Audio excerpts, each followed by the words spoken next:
Okay, so you want to own a food truck. You park it somewhere busy. You sell tacos, or burgers, or noodles. People line up. Cash comes in. No landlord, no long lease, no giant restaurant overhead. Just you, a window, and a grill. The global food truck market is worth somewhere between $2.7 billion and $4.4 billion right now, and it's projected to climb past $5 billion within a few years. In the United States alone, there are roughly 92,000 food trucks on the road. This is not a hobby industry. It is real money, moving every single day. It is not clean. It is not simple. Here's the trap. A food truck has fixed costs that show up every single month, whether you sell 1 taco or 1,000. But your revenue is not fixed. It swings with weather, with foot traffic, with whether you got booked for a catering event or not. That gap, between costs that never move and revenue that never sits still, is where food truck owners get crushed.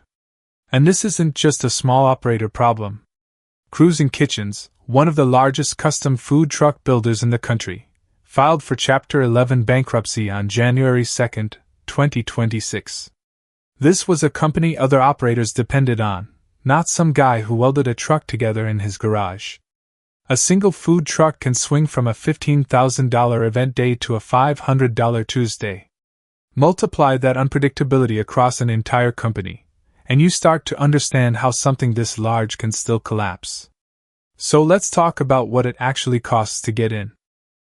A used truck runs $20,000 to $90,000. A well-maintained one, under 5 years old, usually lands between $30,000 and $70,000. If you want new, custom-built, you're looking at $90,000 to $350,000. One of the major builders, Prestige Food Trucks, starts custom builds at $100,000 to $150,000, and that number climbs fast depending on your spec. The average new build costs around $109,000. On top of the truck itself, kitchen equipment, your griddle, your fryer, your prep stations, adds another $10,000 to $40,000. Initial inventory, branding, signage, and your point-of-sale system adds $4,000 to $14,000 more. All in, most people are starting somewhere between $50,000 and $250,000. The commonly cited average is $100,000, just to open the window for the first time. And here's what nobody tells you before you get there. Before you sell a single item, you have to clear a regulatory gauntlet.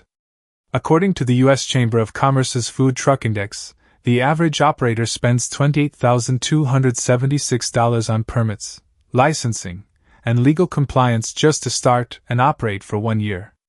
Across the top 19 food truck cities in the country, the average permit and license cost alone is $1,864.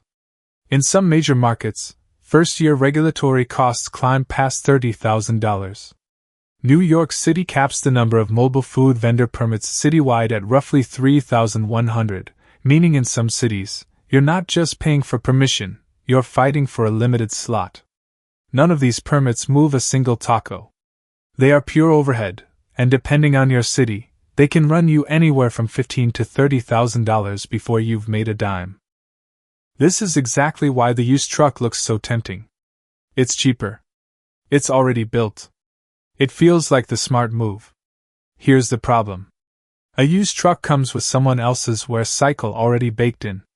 The engine, the generator, the refrigeration unit, you don't know how hard they were run. And commercial kitchen equipment fails without warning. A blown generator or a failed transmission can cost you 5 figures to fix, all at once, with no warning. And while that truck sits in a repair shop, it earns exactly $0. Your insurance is still due. Your commissary rental is still due. Your permits are still due. The truck that was supposed to save you money is now costing you money to sit still. So let's build out what it actually costs to keep one truck running, month after month. Your truck payment, or lease, $1,500 to $3,000 a month. Insurance, commercial auto, general liability, and product liability combined, runs $2,000 to $6,000 a year. Ongoing permits and licenses, $40 to $250 a month. A commissary kitchen, the approved prep and cleaning facility most jurisdictions legally require you to use, costs $250 to $3,000 a month. Marketing, $200 to $1,000 a month. Fuel and propane, $200 to $800 a month. Add all of that up across a full year, and a single truck is carrying somewhere around $65,000 in pure fixed overhead. Before food. Before labor. Before you've sold anything. Now here's how the money actually works. The average food truck brings in around $346,000 a year in revenue. Sounds strong. But variable costs, food, labor, fuel, and maintenance, eat 50 to 75% of that. Run the math, and after fixed overhead and variable costs, the average net profit lands somewhere between $24,000 and $70,000. That's a margin of 6 to 9%. Not per month. For the entire year. And that number isn't stable. It moves with the industry around it. During the boom years, food trucks looked like the low-overhead answer to expensive restaurant real estate. Operators poured in. But that same low barrier to entry meant the market got crowded fast, more trucks competing for the same lunch crowds, the same festival slots, the same street corners. Today, no single food truck company controls more than 3% of the market. It's one of the most fragmented industries in food service, which means there's no dominant player absorbing the volatility. Everyone eats it individually. Which brings us back to cruising kitchens. This wasn't a random operator. It was a San Antonio-based manufacturer with real facilities, building high-end mobile kitchens for both enterprise clients and independent owners, infrastructure the rest of the industry relied on. Through 2025, the cracks were already showing. A supplier contract dispute filed in February. A healthcare sector customer contract dispute filed in March. Legal and financial pressure building for the better part of a year. By January 2, 2026, it was in Chapter 11. In its filing, the strain wasn't framed as a single bad decision, it was mounting pressure from multiple directions at once. It was not one bad month. It was the structure of the industry itself. Now here's a cost almost nobody accounts for. Call it dead time.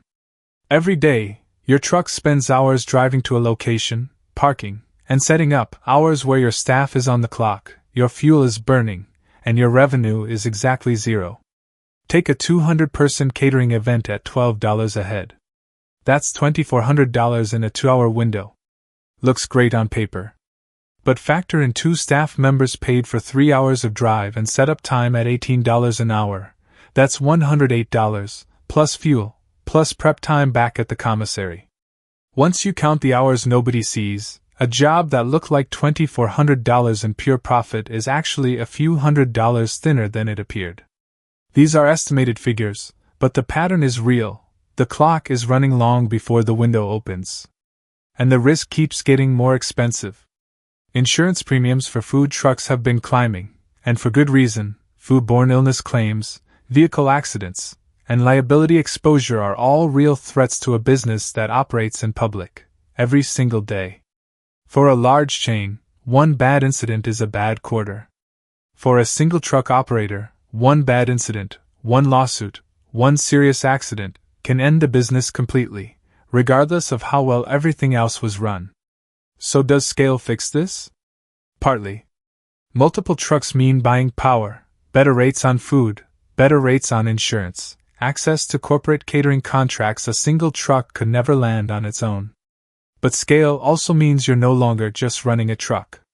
You're running a company. Multiple permits across multiple cities. Payroll across multiple crews. A real commissary facility instead of a rented slot.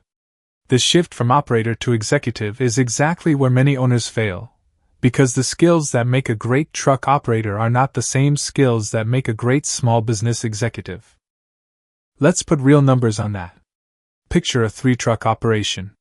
In the optimistic scenario, each truck pulls solid revenue, shared overhead brings fixed costs down through economies of scale, and the fleet nets around $200,000 for the year.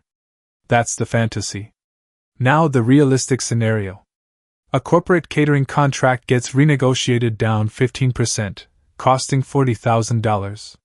One truck's engine fails and it's out of service for 6 weeks, $25,000 in lost revenue, plus an $18,000 repair bill. A liability incident spikes your insurance premium by $15,000. And the dead time erosion we just walked through quietly costs another $20,000 across the fleet. None of these events are exotic. No fire, no fraud, no scandal. Just an ordinary bad year. And that $200,000 fleet can drop to somewhere around $80,000, or less, depending on timing. That gap was built entirely out of ordinary, forgettable events. You'll often hear that 60% of food trucks fail. Repeat it enough times and it becomes gospel. But Toast, the point-of-sale data company, has explicitly said it could not verify a reliably sourced failure rate specifically for food trucks. What is verified is the National Restaurant Association's number for restaurants broadly. Roughly 30% fail in their first year. Somewhere between those two numbers is the truth. And in almost every case, the root cause isn't bad food or bad service. It's cash flow, the timing gap between when your expenses are due and when your revenue actually lands. Survival isn't about skill in the kitchen. It's about having enough reserve capital to survive that gap. So what do the winners actually do differently? They track unit economics obsessively, cost per plate, cost per hour, cost per mile, not just total revenue at the end of the month. They secure catering and event commitments before they ever commit to buying a second truck, so growth is funded by contracts, not hope. They keep a cash reserve built specifically to survive the gap between expenses and revenue. They invest in the data, the point-of-sale systems, the cost-tracking tools, that tell them exactly where money is leaking before it becomes a crisis. And they protect their most fragile variable of all, their staff. A great crew is the single hardest thing to replace on short notice, and the operators who survive treat that fact like it's the most important line item on the entire balance sheet. So picture that window again. The line of customers. The cash in the register. That's the image everyone starts with. $100,000 to open the door. $65,000 a year just to keep the lights on. $24,000 to $70,000 left over, if the year goes right. The people who win in this industry were never the ones who understood food the best. They were the ones who understood money.